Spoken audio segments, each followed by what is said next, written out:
What's up, super fans? It is Fit Nerd from Superheroes Ultimate. Spider-Man Into the Spider-Verse is finally out, so let's talk about it. Warning, the following video does contain a ton of spoilers. We're going to discuss a lot of things that are in the movie, so if you have not seen it, then just hit the pause button and check out some of the other videos. If you're new to this channel, then hit the subscribe button and hit the notifications button so you can stay updated in the here and now in the superhero world. Miles Morales finally takes center stage, and finally people are not going to be calling him a knockoff Spider-Man like a lot of people tend to talk trash about Miles Morales. Guess what? Miles Morales kicked some serious ass and Sony brought their A game. Before we begin, let's discuss all the Spider people in the film. First and foremost, let's discuss the main man, Spider-Man himself, the Amazing Spider-Man. My name is Peter Parker. I'm pretty sure you know the rest. I saved the city, fell in love, then I saved the city again and again and again. Look, I'm a comic book, a cereal, I did a Christmas album, and a so-so popsicle. Not just one, but two different original Amazing Spider-Man. Now, if you guys are unfamiliar with Miles Morales' origin story, this movie depicts his origin story in the greatest way possible. In his reality, their Spider-Man dies. Not only did this Spider-Man die in Miles Morales' dimension, but he dies during a confrontation with the Green Goblin saving Miles Morales. Because of Spider-Man's death, Miles feels this incredible determination to live up to what and who Spider-Man represented to the people. Now, if you were a little thrown off as to why this Miles Morales' Peter Parker sounded a little bit off, it's because this dimension's Peter Parker was voiced by Chris Pine. Yeah, Chris Pine voiced the Peter Parker from Miles' dimension.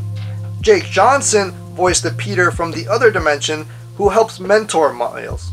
Oh, Marvel, you cheeky bastards. Then we have Gwen Stacy from Earth 65, formerly called Spider-Woman, Spider-Gwen, and most recently in the comics as Ghost Spider. On Gwen's Earth, a radioactive spider bites Gwen instead of Peter Parker. Just like the twist of fate of their powers are reversed here, so are their deaths. On this Earth, Peter is the one who dies instead of Gwen Stacy. In the original Spider-Man storyline, Gwen Stacy dies, while Spider-Man has a confrontation with Green Goblin. Next up, we have Peter Parker. Peter Parker, known as Spider-Ham from Earth 8311, Peter Parker was originally a spider, not a pig. He was actually a spider that was bit by a radioactive pig by the name of May Parker. Later on, May Parker takes the mantle of being his aunt. Then we have Spider-Noir, voiced over by none other than Nicolas Cage. Spider-Noir is from Earth 90214 during the era of 1933 of the Great Depression. Spider-Noir is a darker version of the web slinger. Lastly, we have Penny Parker. Penny Parker from Earth 14512 is the pilot of the spider suit. The original pilot of the spider suit was her father, but after her father passed away, she took over the mantle. Unlike the other spider people on this roster, she was bit by the spider to have a psychic link. The spider is actually still alive, and the radioactive spider is part of the spider suit's main CPU. Not only is this film jam-packed with heroes, there's a ton of villains with Kingpin, Doc Ock, the female version, Scorpion, Latino version, Prowler, Green Goblin, and Tombstone. Largely due to the animation and the writing of this movie, the film feels like a live-action comic book. The entire time I felt like I was reading an intense series of comic books all at once right in front of me. At no point in the film did I feel like it was overly clustered with too many characters on screen. Everyone had their role to play in this story, and it was beautifully flowed through. Of course, this is not even a spoiler, but we all expected to see a cameo by Stan Lee. But what I didn't expect was how good this cameo really is.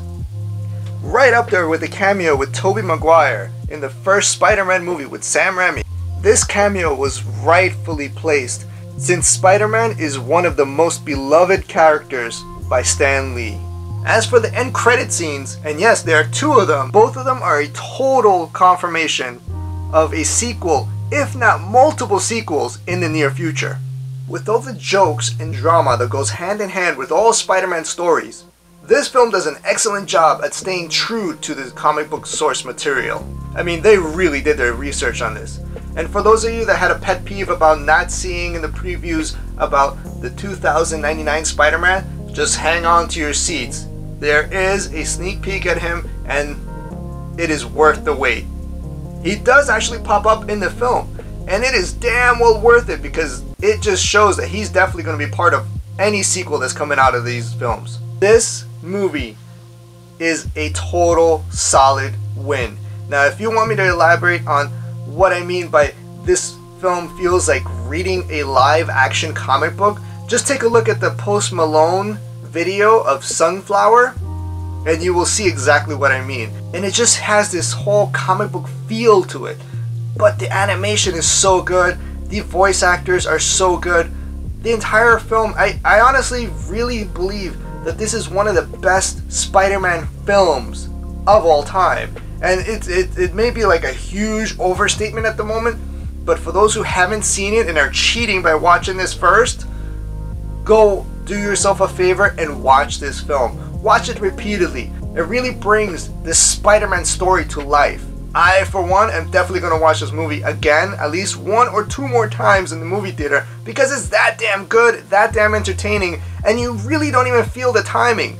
I mean, this is a 2-hour movie, and it felt like it was just 30 minutes. It was a blink of an eye. It was so action-packed. The graphics were so cool. Who was your favorite Spider-Person in this film? Leave it in the comments below. And of course, super fans, if you want to be entered to win the Captain Marvel collectible from my private collection, then hit the subscribe button and comment below. Now go watch it, Whip Slingers. Excelsior Stanley. This is Fit Nerd, over and out.